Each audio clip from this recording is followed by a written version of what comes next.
Hello दोस्तों, एक बार फिर से आपका स्वागत है। आइए चलते हैं बिहार सुबह की ताज़ा खबरों की ओर। लेकिन उससे पहले अगर आपने अभी तक इस चैनल को सब्सक्राइब नहीं किया तो कर ले, जिससे कि आपको बिहार सुबह की ताज़ा खबर रोजाना मिलती रहे।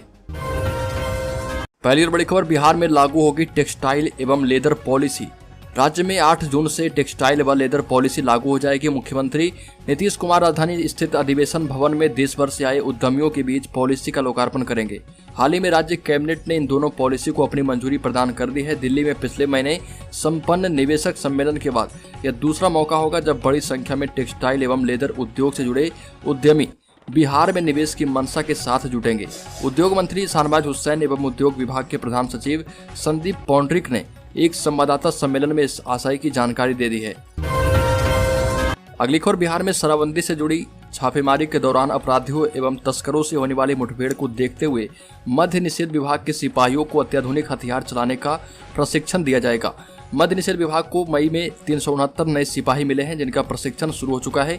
उत्पाद आयुक्त बी कार्तिकेय धनजी ने बताया कि इन नए सिपाहियों को AK-47 एवं इंसास राइफल के साथ 9mm पिस्टल जैसे अत्याधुनिक हथियार चलाने का प्रशिक्षण भी दिया जाएगा, जिससे कि शराब माफियाओं से हुए मुठभेड़ में वो उन्हें ढेर कर सकें। अगली खबर, बिहार में 51,000 लोगों को तलाश रही है पुलिस। बिहार की जेलों की जितनी क्षमता है उससे कहीं अधिक अपराधी अभी जेल से बाहर घूम रहे। यह हालत तब है जब जेल पहले से ही हाउसफुल चल रहा। सूचना के अधिकार के तहत मांगी गई जानकारी से इसका पता चला है। बिहार की जेलों की कुल क्षमता 47,750 है, जिसमें मई के अंत तक 65,000 से अधिक कैदी बंद हैं। इसके बावजूद राज्य में 51,000 वारंटी अभी पुलिस की गिरफ्त से बाहर हैं, जिनकी तलाश पुलिस कर रही है। अगर पुलिस इन्हें पकड़ भी ले तो जेलों में रखने की जगह अब ढूंढनी होगी। अगली खबर, बिहार लोक सेवा आयोग की 67वीं संयुक्त प्रारंभिक प्रतियोगिता परीक्षा इसी साल 8 मई को एग्जाम के दिन ही रद्द कर दी गई थी। परीक्षा से पहले पेपर लीक होने के कारण आयोग ने यह निर्णय लिया था।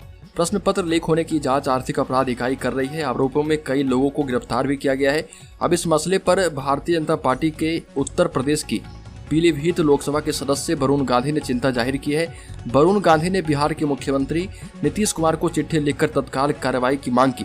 अपने पत्र में भाजपा सांसद ने कहा कि नीतीश जी से बहुत ही आशा है, उम्मीद है कि वो अभ्यर्थियों की पीड़ा को समझेंगे। अगली खबर, बिहार के 3 जिलों में तेज तो साथ में सामान्य बारिश के आसार। राजधानी पटना सहित बिहार के अधिकांश भाग में पूर्वा की मजबूत स्थिति बने होने के कारण मौसम सामान्य बने रहने के आसार हैं। उत्तरी भाग के 10 जिलों में मेघ गर्जन के साथ झमाझम बारिश की संभावना है। मौसम विज्ञान केंद्र पटना के अनुसार चक्रवाती परिसंचरण का क्षेत्र पूर्वी उत्तर प्रदेश एवं उसके आसपास बनी है। एक ट्रफ रेखा बिहार, पश्चिम बंगाल एवं सिक्किम से होकर गुजर रही है। इसके प्रभाव से अररिया, किशनगंज, पूर्णिया आदि जिलों में मेघ गर्जन के साथ भारी बारिश को लेकर अलर्ट जारी किया गया है। अगली खबर, नितिन गडकरी बिहार पहुंचे थे। नीतीश कुमार के साथ बिहार को बड़ी सौगात दी है। गंगा नदी पर पटना और हाजीपुर के बीच बने महात्मा गांधी सेतु की पुनर्निर्मित दूसरी लेन का लोकार्पण केंद्रीय सड़क परिवहन एवं राजमार्ग मंत्री नितिन गडकरी और बिहार के मुख्यमंत्री नीतीश कुमार ने एक भव्य समारोह में किया है। यह समारोह हाजीपुर में आयोजित किया गया था। कार्यक्रम के दौरान मंत्री ने नेशनल हाईवे की 13 परियोजनाओं का शिलान्यास भी किया है। पटना पहुंचते ही वो सबसे पहले मुख्यमंत्री नीतीश कुमार से मिलने उनके आवास पर पहुंचे। मुख्यमंत्री आवास पर मुलाकात के बाद दोनों नेता साथ ही साथ परियोजनाओं के लोकार्पण एवं शिलान्यास के लिए हाजीपुर पहुंचे थे। अगली खबर, बिहार में सोने के बाद मिला पेट्रोलियम भंडार। इस्लामिक कंट्री पर निर्भरता होगी खत्म। बिहार की भूमि काफी उर्वर हो रही है, चाहे बात ज्ञान, विज्ञान, संस्कार की हो या फिर उत्पादकता की। अब यही भूमि अपने गर्भ में समेटे बेशकीमती खनिजों के कारण देश विदेश में चर्चा का केंद्र बन गई है। सोने की खान के बाद अब यहाँ पेट्रोलियम का बड़ा भंडार मिलने की बात सामने आ रही। बक्सर और समस्तीपुर में गंगा के बेसिन इलाके में पेट्रोलियम का भंडार होने की जानकारी सामने आने के बाद ONGC oil and natural gas corporation को बिहार सरकार ने पेट्रोलियम एक्सप्लोरेशन लाइसेंस यानी कि PEL दे दिया है। अगली खबर, भोजपुरी सिनेमा के पावर स्टार पवन सिंह को बड़ा झटका लगा है। निर्देशक सुजीत कुमार सिंह की आगामी फिल्म भारत माता की जय से पवन सिंह को आउट कर दिया गया। अब इस फिल्म में पवन सिंह की जगह प्रिंस सिंह राजपूत नजर आएंगे। दरअसल लॉकडाउन से पहले इस फिल्म के लिए सुजीत कुमार सिंह ने पवन सिंह को साइन किया था, लेकिन कुछ कारणों से पवन सिंह की जगह इस फिल्म में प्रिंस सिंह राजपूत नजर आने वाले हैं। इस फिल्म की शूटिंग की भी जल्द ही की जानी है। इस फिल्म में प्रिंस सिंह राजपूत और पायस पंडित भी मुख्य भूमिका में रहेंगी। अगली खबर, आरजेडी सुप्रीमो लालू प्रसाद यादव की मौजूदगी में पार्टी के तीनों विधान परिषद प्रत्याशियों ने अपना नामांकन दाखिल कर दिया है। हलफनामे में दायर जानकारी के मुताबिक प्रत्याशी कारी सुहेब के ऊपर पटना के अलग अलग थानों में 5 क्रिमिनल केस चल रहे। वहीं अशोक पांडे करोड़पति प्रत्याशी हैं तो मुन्नी रजक मात्र 8वीं पास है। राजद के विधान परिषद प्रत्याशी अशोक कुमार पांडे के पास नियाजीपुर, बलिया और सोनवर्षा में काफी जमीन है। हालांकि 7,35,000 रुपए से अधिक की देनदारी भी इन पर है। अगली खबर एमएलसी चुनाव में कांग्रेस अपना उम्मीदवार उतारने की तैयारी में जुटी है। कांग्रेस का दावा है कि दूसरी पार्टियों के 15 से 16 विधायक हमारे संपर्क में हैं। इसके लिए कांग्रेस में मजबूत उम्मीदवार की खोज भी की जा रही है। कांग्रेस प्रवक्ता आशीष नाथ तिवारी ने यह दावा किया है। आपको बता दें कि आरजेडी की ओर से 3 सीटों पर उम्मीदवारों ने नामांकन भर दिया है। महागठबंधन के अंदर राजद कांग्रेस को लगातार पॉलिटिकली अपमानित करने में लगी है। अगली खबर, राजद सुप्रीमो लालू प्रसाद यादव झारखंड के पलामू सर्किट हाउस में डेरा डाले हुए हैं। उनके साथ किचन कैबिनेट के सदस्य राजद महासचिव जयप्रकाश यादव और भोला यादव मौजूद हैं।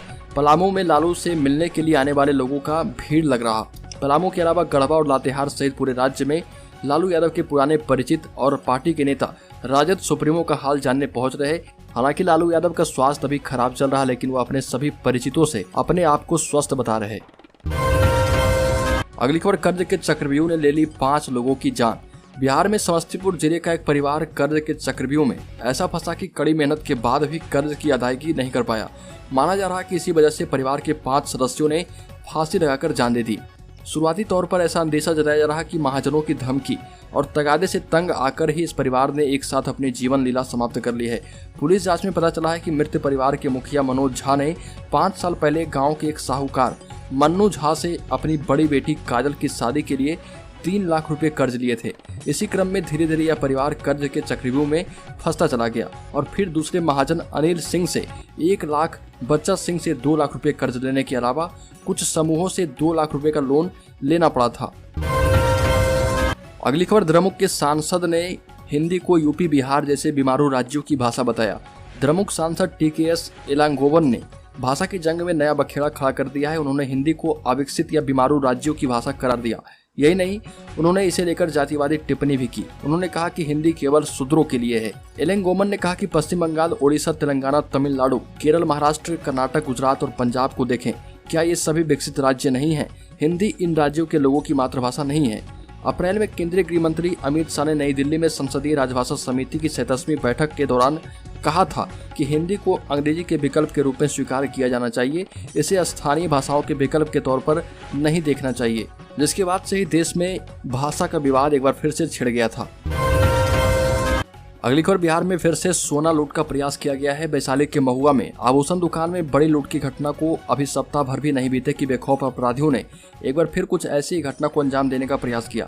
जंदाहा थाना क्षेत्र में जंदाहा बाजार के पटोरी रोड गुदरी बाजार मोड़ के पास अवस्थित आशीर्वाद गोल्ड लोन नामक कार्यालय में 2 की संख्या में पहुंचे अपराधियों ने हथियार का भय दिखाकर लूट का प्रयास किया। एक अपराधी बाहर में निगरानी कर रहा था, लेकिन एजेंसी के कर्मियों ने हिम्मत दिखाते हुए सायरन बजा दिया। इसके बाद स्थानीय लोगों ने भागने के क्रम में एक अपराधी को दबोच लिया है। 2 अन्य लोग भागने में सफल रहे। तो दोस्तों, बिहार सुबह की ताज़ा खबरों में अभी के लिए इतना ही। अगर आपने अभी तक इस चैनल को सब्सक्राइब नहीं किया तो कर लें, जिससे कि आपको बिहार सुबह की ताज़ा खबर रोजाना